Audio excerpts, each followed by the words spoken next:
பூஞ்சோலை மாணவர்கள் அனைவருக்கும் வணக்கம். இன்றைக்கி இந்திய வங்கிகளின் வரலாறு அப்படின்ற டாப்பிக்கில் முக்கியமான ஒரு இன்ஃபர்மேஷன் பார்க்க போகிறோம். என்ன அப்படின்னா, இந்தியாவில் ஃபஸ்ட்டு உருவாக்கப்பட்ட வங்கி இந்துஸ்தான் வங்கி 1770 வெள்ளையர்கள் ஆட்சி காலத்தில் உருவாக்கப்பட்டது.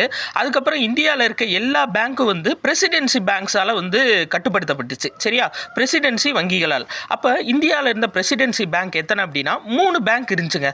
எப்பயுமே இந்தியாவோட பிரசிடென்சினாவே 3 பிரசிடென்சி முக்கியம். ஒன்று வங்காளம், இன்னொன்று மும்பை, இன்னொன்று சென்னை. ஏன்னா கோர்ட்டு இந்த 3 இடத்துல தான் ஆரம்பிச்சிருப்பாங்க. ஸோ வங்காள வங்கி எப்போ துவங்கப்பட்டுச்சு அப்படின்னா 1806, மும்பை வங்கி 1840, சென்னை வங்கி 1843. இந்த 3 பிரசிடென்சி பேங்க்கு கீழே தான் எல்லா பேங்க்கும் இயங்குச்சு. இதை என்ன பண்ணுறாங்கன்னா 1921 இந்தியன் இம்பீரியல் வங்கி அப்படின்னு சொல்லிட்டு ஒருங்கிணைக்கிறாங்க. இந்த 3 பேங்க்கையும் 1921 இம்பீரியல் பேங்க் ஆஃப் இந்தியான்னு ஒருங்கிணைக்கிறாங்க. இதுவே 1955 ஸ்டேட் பேங்க் ஆஃப் இந்தியான்னு மாறுது. இந்திய ஸ்டேட் வங்கி அப்படின்னு மாறுது. அப்போ இம்பீரியல் பேங்க்னா 1921, ஸ்டேட் வங்கினா 1955. அடுத்து பாருங்க, இந்திய ரிசர்வ் வங்கி சார்ந்து இந்த பாக்ஸில் முக்கியமாக கொடுத்துருப்பாங்க. இந்திய ரிசர்வ் வங்கி எப்போ ஓப்பன் பண்ணப்பட்டுச்சு அப்படின்னா 1934 ஆண்டு சட்ட விதிப்படி, 1934 சட்ட விதிப்படி 1935 ஏப்ரல் 1 துவங்கப்பட்டிருக்கும்.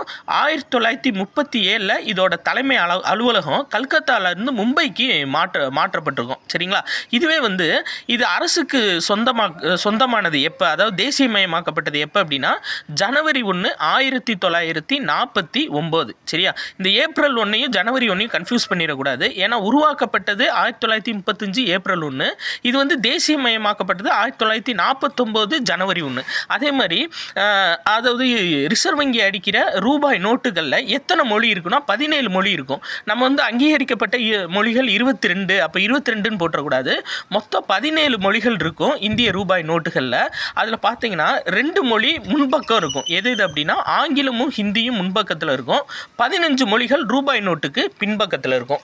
இது எதில் இருக்குது அப்படின்னு சொல்லி பார்த்தீங்க அப்படின்னா 12th எக்கனாமிக்ஸ் புக்கில் வங்கியியல் அப்படின்ற லெசனில் 6வது லெசனில் வங்கியியல் அப்படின்ற லெசனில் இருக்குது. நன்றி.